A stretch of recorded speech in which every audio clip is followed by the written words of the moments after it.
오늘은 우리가 같이 나누고자 하는 것은 믿음 없는 자가 되지 말고 믿는 자가 되라. 사실 영어로 보면 stop doubting입니다. 뭐 의심하지 마라. and believe, 믿어라. 그런 뜻이죠. 저와 여러분들이 신앙생활 하면서, 지금 넌 크리스찬이 아닌 신앙생활 하면서 우리의 삶 속에도 계속 의심의 여지들이 있을 수 있죠. 그런 모습들을 좀 보기 바라고요. 특히 도마는 이미 예수님의 제자로 열심히 뛰던 그런 사람인데도 그가 가지고 있는 그 마음의 상태를 우리가 한번 말씀을 통해 보게 되고요. 또 오늘은 이제 새로 혹시 교회를 나오셔서 예수를 믿으려고 하는 분들도 계시죠. 네. 예수를 믿고 싶은데 의심이 있다 그 말이, 여러 가지 믿지 못하게 하는 요소들이 있을 수 있죠. 그걸 잘 살펴서 오늘 같이 잠깐 말씀을 나누고 말씀을 통해 은혜를 받기를 소원합니다. 사랑하는 성도 여러분, 도마가 예수님의 제자입니다. 같이 다니면서 뭐 기적도 보고 죽은 자도 살리고 하는 것들 다 봤어요. 그런데 다른 제자들이 먼저 주님을 보았다, 그리고 살아나셨다라고 말하는데 도마는 나는 손에 못 자고 허리에 찔린 창자국을 내가 만져보지 않으면 못 믿겠다, 이렇게 말씀하죠. 바로 이게 우리 신앙생활의 모습과 비슷하다는 거죠. 예수를 안 믿고 있는 분들은 더더욱 그렇지만 예수를 믿는데도 불구하고 어떤 일들로 인하여서 정말 하나님 살아계시냐, 주님이 나와 함께 하시냐, 나의 하나님이냐 라는 것을 의심하게 되는 그러한 일들이 종종 있을 수 있죠. 자, 그리고 나서 일주일이 지나, 성경에 보니까 일주일이 지나 도마에게 갑자기 나타나셔서 오늘 영상에서 본 것처럼 자, 만져보아라 라고 얘기를 합니다. 자, 그때 이제 도마가 이렇게 말합니다. 요거는 같이 읽으십시다. 함께 크게 같이 읽습니다. 도마가 대답하여 이르되 나의 주님이시여 나의 하나님이시니라. 그죠? 앞에 이미 예수님과 함께 다닐 때 주님이시고 하나님이시라는 걸 이미 고백한 분이죠. 그런데도 불구하고 이제 그동안에 부활하신 예수님을 다시 만나는 과정에서 잠시 가지고 있었던 그런 의심이었지만, 그러나 이 의심을 주님께서 외면하지 않고 오셔서 만져보아라. 이게 바로 예수님이 우리를 향하신 의도죠. 예수 믿는 우리들이요, 마음에 의심이 있을 수 있어요. 이 의심은 결코 나쁜 게 아니에요. 이 의심을 통해 더 깊어지고 더 강한 믿음으로 갈 수 있는 길이죠. 그러나 그 의심을 내버려 두고 우리가 계속 신앙생활을 한다면 아마 올바른 믿음에 서지 못할 거다라는 거예요. 그 부분을 주님께 요청하면서 의심조차도 주님 앞에 나는 만져보고 넣어보지 않으면 나는 못 믿겠다 라고 말했던 그 강한 의도를 주님은 찾아가 주셔서 보여주신다라는 것이죠. 그때 곧 고백한 말이 이제 진정한 고백입니다. 나의 주님, 주인이란 말이죠. 나의 하나님, 이 세상의 어떤 신보다도 당연히 하나님 외에는 신이 없습니다라는 고백이죠. 이때 또 주님께서 한 말씀 더 하십니다. 예수께서 이르시되 너는 나를 본고로 믿느냐, 체험하고서야 믿느냐, 확인해 주니까 믿느냐, 보지 못하고 믿는 자들은 복되도다. 이 말씀 잘못 해석하면요, 넌 그거밖에 안 되냐? 이렇게 볼 수 있어요. 그런데 사실 그런 의미가 아니에요.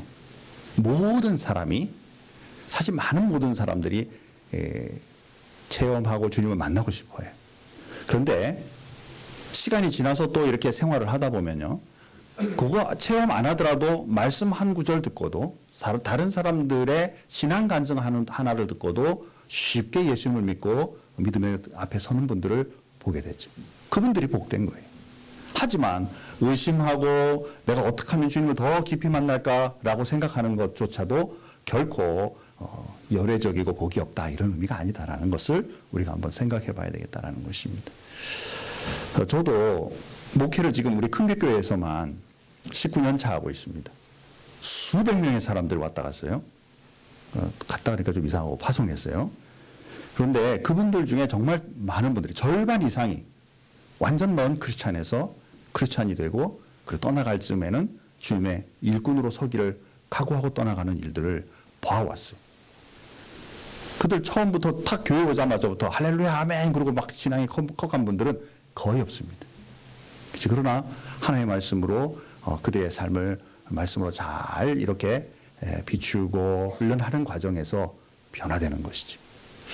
제가 이 말씀을 준비하면서 의심이라는 것에 대해서 그리고 의심과 믿음에 대해서 크게 생각하지 못하고 있었어요. 그냥 의심이 있으면 언젠가는 말씀으로 잘 치유하면 될 거야 이렇게 이제 생각을 했는데 제가 말씀을 보는 중에 게리 허마스라는 분이 쓴 그 책에 뭐라고 되어 있냐면 의심도 세 종류의 의심에서 볼 수가 있다. 의심도 이렇게 잘 한번 살펴보고 믿음을 가지는 그 과정을 볼 수가 있다라고 얘기를 해요. 그래서 이 부분을 우리가 오늘 잠깐 다루고 그리고 나서 오늘 말씀을 맺겠습니다. 자, 첫 번째 의심은 뭐냐면요. 논리적 의심이에요. 논리적 의심이라는 건 뭐냐면 철학적으로, 신학적으로, 그죠? 또 과학적으로, 논리적으로, 사실적으로 뭔가 기독교의 이런 요소들은 틀린다. 틀린 거 아니야? 라는 걸 가지고 접근하는 거예요. 아마도 도마도 그런 부분이었을지도 모릅니다.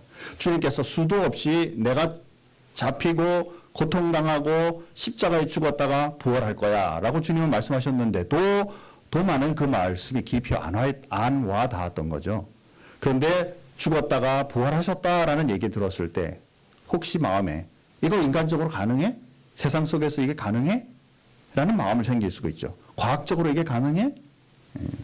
그런데 주님을 만나는 순간 이 논리적 의심은 사라질 수밖에 없다는 것이죠. 많은 사람들이 기독교는 너무 비논리적인 부분이 많아, 비과학적인 부분이 많아 이렇게 이제 볼 수 있어요. 말하고 있어요. 자, 그런데 또 반대로 보면 말씀에는 과학적인 부분도 많고 논리적인 부분도 많고 합리적으로 말씀하는 부분도 분명히 많다라는 사실이죠. 하나의 말씀이 아니더라도 우리의 삶 속을 보고 있으면요. 우리가 설명할 수 없는 기적 같은 것들이 많이 일어나죠. 그런 거는 차치해버리고 이런 논리적 내 의심에 갇혀있게 되면 그 사람은 믿음을 가지기 어렵다라는 것입니다. 주님께서는 이 부분에 대해서 아직 내가 부족해서 잘 못 깨닫다 하더라도 하나님께서는 분명히 우리들에게 그것을 깨닫고 보여주실 날이 있음을 믿고 우리가 그런 분들을 도와야 되고 혹시 내 속에 아직도 논리적 의심을 가지고 있다면 이것을 가지고 하나님께 향해 요청하며 풀어갈 수 있는 기회가 돼야 되겠죠. 두 번째 의심의 부분은 정서적인 부분입니다. 감정에 기초되어 있어요. 생각보다 많은 분들이 사실 이것 때문에 신앙 가지기가 어렵습니다. 뭐냐면 어느 목사님이 잘 나가던 목사님, 유명하신 목사님이 타락한 것을 보았다. 맞지. 목사조차도 이 정도인데 뭔 똑바른 그 속에 진리가 있겠어. 교회들마다 엄청 돈 많이 가지고 있어가지고 잘 나간다고 빌딩 세우고 그러더니 목사 장로가 다 나눠 먹고 해가지고 난리가 났대. 이런 거. 그러면 이제 마음의 감정이 확 상하는 거죠. 그런데다가 주변에 예수쟁이가 좀 있는데 그분이 나한테 별로 잘 안 해주면 더 감정이 상해요. 그렇죠. 그래서 그분의 의심의 기준은 진짜 예수 믿는 사람인데도 왜 저 모양이야? 난 저런 거라면 안 믿어. 그죠? 여기 보니까 그런 분은 별로 없네요. 표정이 보니까. 자, 이런 분들은 어떻게 우리가 그 감정이 상해서 예수님을 믿기가 어려운 분들은 어떻게 우리가 도울 수 있느냐라는 것이죠. 말씀해 보니까 빌립보서 4장 6절에서 9절입니다. 이제 6, 7절 먼저 요거는 함께 읽고 뒤는 제가 읽겠습니다. 6, 7절 같이 한번 크게 읽겠습니다. 아무것도 염려하지 말고 다만 모든 일에 기도와 간구로 너희 구할 것을 하나님께 아뢰라. 그리하면 모든 지각에 뛰어난 하나님의 평강이 그리스도 예수 안에서 너희 마음과 생각을 지키시리라. 아멘. 여기에 모든 염려, 감정적인 것이죠. 또 기도, 간구, 구할 것 아뢰다. 하나님 앞에 간절하게 요청을 해라. 그러면 이루어줄게. 염려 내가 없애줄게가 아니라 그리하면 모든 지각에 뛰어난 하나님의 평강이 우리의 감정의 부분이죠. 하나님의 평강이 우리의 감정을 잘 다스려 하나님의 마음과 생각을 따라 살 수 있도록 붙잡으시겠다. 먼저 우리 주변에 그런 사람들을 보면 저분이 감정이 상했구나. 감정이 상한 것으로 인하여 가는구나. 여러분 먼저 기도 많이 하셔야 되겠죠. 그리고 그분도 기도할 내가 어떤 이런 부분에 의해서 하나님을 믿는데 걸림돌이 된다면 의심으로 인하여 걸림돌이 된다면 기도하며 주님 앞에 나갈 이유가 있겠죠. 그 다음 말씀에 보니까 끝으로 형제들아 무엇이든지 참되며 무엇이든지 경건하며 무엇이든지 옳으며 무엇이든지 정결하며 무엇이든지 사랑을 받을 만하며 무엇이든지 칭찬받을 만하며 무슨 덕이 있던지 무슨 기림이 있던지 이것들을 생각하라. 자, 다고 이것도 이제 같이 읽겠습니다. 9절입니다. 같이 읽습니다. 너희는 내게 배우고 받고 듣고 본 바를 행하라. 그리하면 평강에 하나님이 너희와 함께 계시리라. 아멘. 하나님의 말씀 받고 듣고 본 바를 행함으로, 다시 말해서 마음속에는 아직 의심이 있지만 그런 하나님의 말씀을 받고 행동을 취하며 주님 앞에 말한 기도와 함께 나아갈 때에 하나님의 평강이 우리를 붙잡으시고 우리를 인도하시는 능력을 경험하게 된다. 자, 의심이 있더라도 주님이 나와 함께 하셔라는 것이 분명히 느껴지면 그 의심 깨지겠죠. 당연히. 그런 그리스도인으로 주님 앞에 서야 한다라는 것이죠. 베드로전서 5장 7절에 보니까 너희 염려를 다 주께 맡겨라. 감정의 상함으로 인하여서 내 인생의 방향과 해야 될 것을 제대로 못 깨닫고 있다면 주님 앞에 맡겨라. 기도해라 라는 거예요. 이는 그가 너희를 돌보심이라. 하나님께서 진정 우리를 인도하시고 도우시는 분이심을 알게 될 거다. 사랑하는 성도 여러분, 우리 먼저 내 자신부터요, 혹시 주님을 향해 믿음 생활하고 성장하는 데 걸림돌이 있다면 무엇일까 한번 생각해 보시고요. 거기에 감정의 부분이라면 먼저 나 자신도 하나님을 기도해야 되겠지만 믿음의 동력자들에게 기도를 요청하고 함께 기도해야 될 필요가 있습니다. 그리고 무엇보다 말씀이 그의 마음을 위로한다는 사실을 여러분 꼭 기억하셔야 된다는 겁니다. 자, 이제 세 번째로 보면 의도적인 의심이 있습니다. 이건 정말 어려운 거예요. 이거는 의도적으로 하나님을 안 믿기로 작정하는 겁니다. 그런 일이 있을까? 있습니다. 생각보다. 그의 삶 속에 뭔가 신앙의 영향력을 받으면서 나는 절대 예수 안 믿어. 난 절대 교회 안 가. 또 하나 더, 내가 그러한 저렇게 사람들이 예수를 믿겠다고 막 가는 거는 그들이 너무 약해서야. 그래서 내가 강하면 하나님 없어도 돼. 나 약한 사람 안 되면 되니까 강한 사람으로 살면서 하나님 없이 살겠어. 고정하는 거예요. 더 나아가 이 의도적인 의심은 뭐냐면 바로 사단 숭배자들이에요. 사탄을 숭배하는 자들은 하나님에 대해서 노골적으로 의도적으로 하나님을 대적해요. 이런 분들은 신앙생활을 하기가, 이제 믿음을 갖기가 너무 어렵죠. 그러나 분명히 하나님은 그들을 그렇게 말하고 그렇게 행동한다 할지라도 그들의 영혼을 사랑하시고 주님께서 그들이 주님 앞에 돌아오기를 바라시는 것, 이거 당연한 거겠죠. 우리가 말씀을 통해서 하나 보게 되면 에베소서 5장 13, 14절 말씀에 보면 이런 말씀이 있습니다. 크게 이것도 한번 다 같이 한번 읽겠습니다. 그러나 책망을 받는 모든 것은 빛으로 말미암아 드러나나니 드러나는 것마다 빛이니라. 그러므로 이르시기를 잠자는 자여 깨어서 죽은 자들 가운데서 일어나라. 그리스도께서 너희에게 비추시리라 하셨느니라. 아멘. 아무리 자기가 의도적으로 어둠의 영역을 택한다 할지라도 거기에 빛을 비추어 주시면 그 빛이 그 어둠을 밝히게 될 것이고, 그들이 의도적으로 하나님을 의심하며 가지 않겠다고 말한 것에도 하나님의 능력과 은혜로 일어날 날이 있음을 믿는 것. 사랑하는 성도 여러분, 많은 사람들이 생각보다 그렇게 말합니다. 종교를 가지는 건 약하기 때문이야. 그런데 안 약한 사람 어디 있습니까? 자기 인생 내가 기차로 말하면 맨 앞에 화차가 돼서 내 인생 내가 끌고 가. 그러다가 내가 혹시라도 지쳐버리면 그 기차는 안 가는 거예요. 그렇게 내 인생 갈 수 있겠느냐라는 것입니다. 그리고 그런 사람들에게 빛을 비추는 것, 이것이 바로 저와 여러분들이 해야 될 역할이다라는 것이죠. 복음의 빛을 비춤으로 말미암아 그 어두운 가운데서 자기가 가장 능력 있고 자기가 가장 잘한다고 생각하는 사람들에게 하나님의 그 은혜와 그 능력을 비추어 줌으로써 자신이 드러나고 하나님의 은혜를 받아들이는 능력의 사람으로 서갈 수 있도록 도와줘야 한다라는 것입니다. 이제 말씀을 맺으려고 해요. 지금까지 신앙생활하면서요. 또 오늘 혹시 처음 오셔서 이제 예수를 믿기로 혹시 마음을 가지고 있는 분들을 도우며 함께 기도하는 시간을 좀 가지기 원합니다. 우리 이것을 영적 기도라고 말해요. 그래서 여러분의 마음속에 우리가 다 같이 한번 영적 기도를 같이 하는데, 이미 예수 믿고 있는 분들은 옆에 예수 안 믿는 분들을 돕는 의미에서 또 다시 한번 내가 영적 기도하면서 내 마음속에 다시 한번 확인하는 그런 의미에서 함께 기도하는 시간 먼저 가지고 말씀을 맺겠습니다. 다 같이 한번 눈을 감으시죠.